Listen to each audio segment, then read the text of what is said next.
तो hello guys, कैसे हैं आप सभी लोग। तो चलते हैं एपिसोड 65 की ओर। इसका टाइटल है तुम्हारा गुरु कौन है। वीर ने पलटकर देखा। उसने देखा कि हरे रंग की पोशाक पहने एक युवती उसकी ओर मुस्कुरा रही थी और उसके पीछे एक धूसर वस्त्र में लिपटा हुआ वृद्ध व्यक्ति खड़ा था। वह युवती लगभग 17-18 वर्ष की रही होगी। उसकी सुंदरता बहुत सुंदर थी भाई, लेकिन वह देखने में अत्यंत सुकून देने वाली थी। आहा, उसके चेहरे पर एक शांत और उदासीन मुस्कान थी जो उसके स्वभाव और कोमल भाव को एक अच्छी भावना देती थी। और उसकी आभा एकदम सौम्य थी और आकर्षण से भी भरी हुई थी। वीर ने उस युवती को ध्यान से देखा और अंत में उसकी दृष्टि उसकी कमर पर ठहर गई। भाई बहुत ठरकी है लौंडा लगता है। उसकी कमर वसंत ऋतु की तरह नवपल्लित विलो वृक्ष की डाल जैसी पतली और लचीली थी। उस पतली और कोमल आकृति से इतना सुंदर वक्र उभर रहा था। युवती ने हल्के से वीर की ओर सिर हिलाया। फिर वह वृद्ध व्यक्ति की ओर लेकर द्वारपाल युवक के पास पहुंची और बोली, मुझे तो वैसे भी गुरु झांग को परेशान करना ही है, तो इसे भी परीक्षा देने दीजिए। मुझे लगता है गुरु झांग को कोई आपत्ति नहीं होगी। मुझे ये लड़की अच्छी ठीक ठाक लग रही है, इसका स्वभाव मुझे। तो चलिए चलते हैं स्टोरी की ओर। युवक ने युवती की ओर मुट्ठी बांधकर अभिवादन किया और कुछ असहज भाव से बोला, तीसरी युवती शायो, आप भी जानती हैं कि मेरा कर्तव्य है। युवती मुस्कुराई।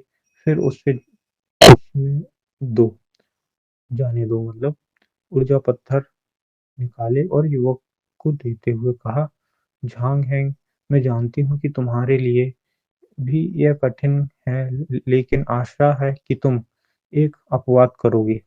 झांग हंग जैसे ही दो ऊर्जा पत्थर के लिए दिखता है, उसके चेहरे पर मुस्कान आ जाती है और चेहरे में असहजता गायब हो जाती है। वो मुस्कुराकर बोला, ठीक है, उससे कोशिश करने दो। और हाँ, तीसरी युवक शायो, आशा है इस बार आप परीक्षा पास कर लेंगी। आपको शुभकामना के लिए धन्यवाद। युवती ने कोमल मुस्कान के साथ कहा। फिर वीर की ओर देखकर बोली, चलो अंदर चलते हैं। यह कहते हुए वह भीतर की ओर बढ़ गई। यह सब देखकर वीर कैसे न समझता। उसे अंदर आने से केवल इसलिए रोका गया क्योंकि उसने रिश्वत नहीं दी थी भाई, और आवश्यक नजराना नहीं दिया था।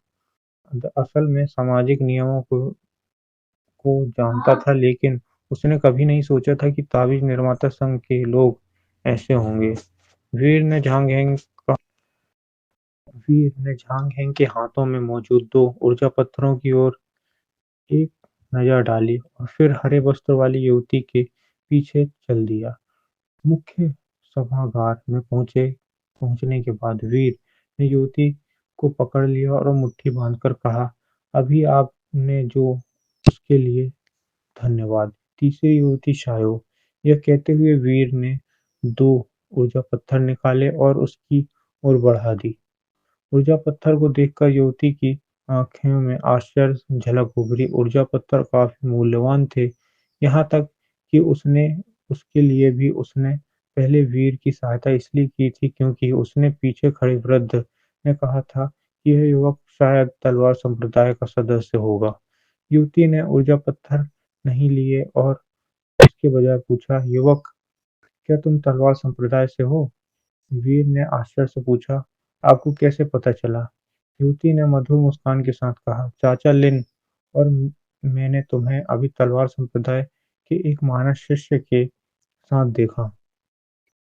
यह सुनते हुए वीर समझ गया। पहले वह हैरान था कि इस युवती उसकी मदद क्यों कर रही है। अब उसे पता चला कि यह सब तो इसलिए है क्योंकि तलवार संप्रदाय का शिष्य हूँ।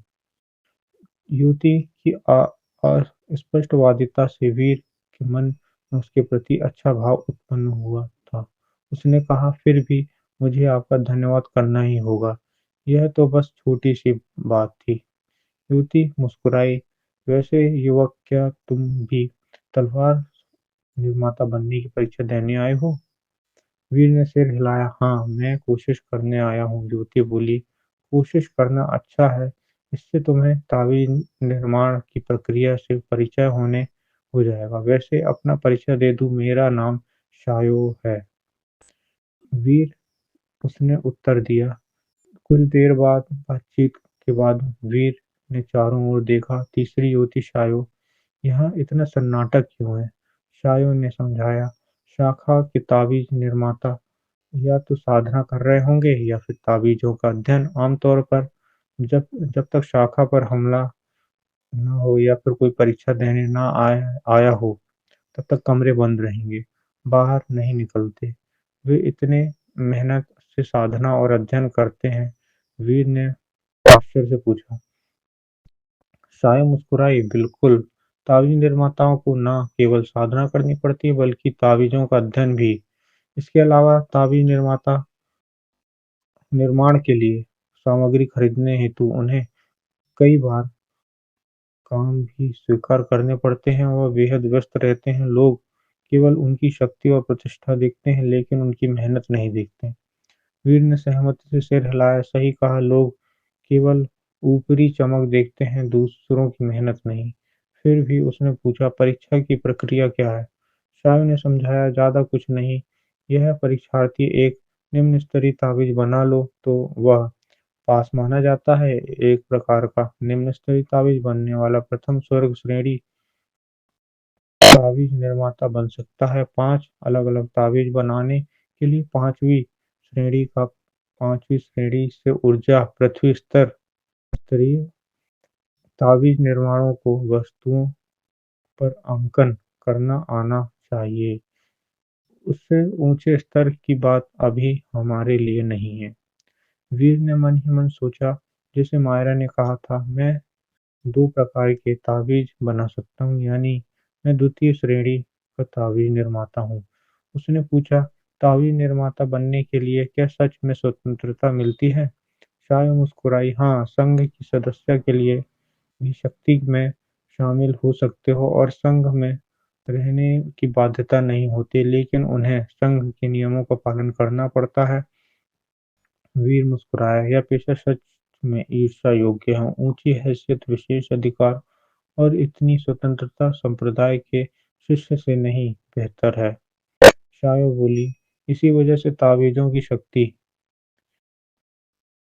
समान समान साधना वाले 2 लोग लड़ें तो और एक के पास शक्ति ताबीज या गति ताबीज हो तो परिणाम क्या होंगे? एक साधारण ताबीज भी युद्ध की दिशा बदल सकता है। वीर मुस्कुराया। परीक्षा कब शुरू होगी? शायो ने बेबसी से कहा। शायद थोड़ा इंतजार तो करना ही पड़ेगा। गुरु जहां किसी ग्राहक के लिए अंकन कर रहे होंगे। 2 घंटे यूं ही बीत गए। दोनों के बीच अच्छी बातचीत हुई।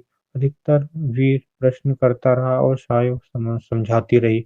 आखिरकार एक अस्त व्यस्त दिखने वाला वृद्ध सभागार में आया। छोटी लड़की, मेरे साथ आओ। शायो मुस्कुराई। अरे अरे भाई, आ रहा हूं, चलो। तीनों एक कमरे में पहुंचे। वहां एक विशाल पत्थर की मेज थी जिस पर तावीज, कागज और औषधीय रस और दैत्य पशुओं का रक्त रखा हुआ था। वृद्ध ने शायो से कहा, यदि इस बार तुम असफल रही तो मुझे फिर परेशान मत करना। शायो ने झुककर कहा, वरिष्ठ झांग, कृपा कीजिए। फिर उसने वीर की ओर इशारा किया। गुरु झांग, यह भी परीक्षा देने आया है। गुरु झांग ने वीर को देखा और पूछा, लड़के, तुम्हारा गुरु कौन है? यह सुनकर वीर थोड़ा असहज हो गया क्योंकि वह मायरा के दादा का नाम जानता नहीं था। ठीक है गाइस, एपिसोड यहीं समाप्त होता है।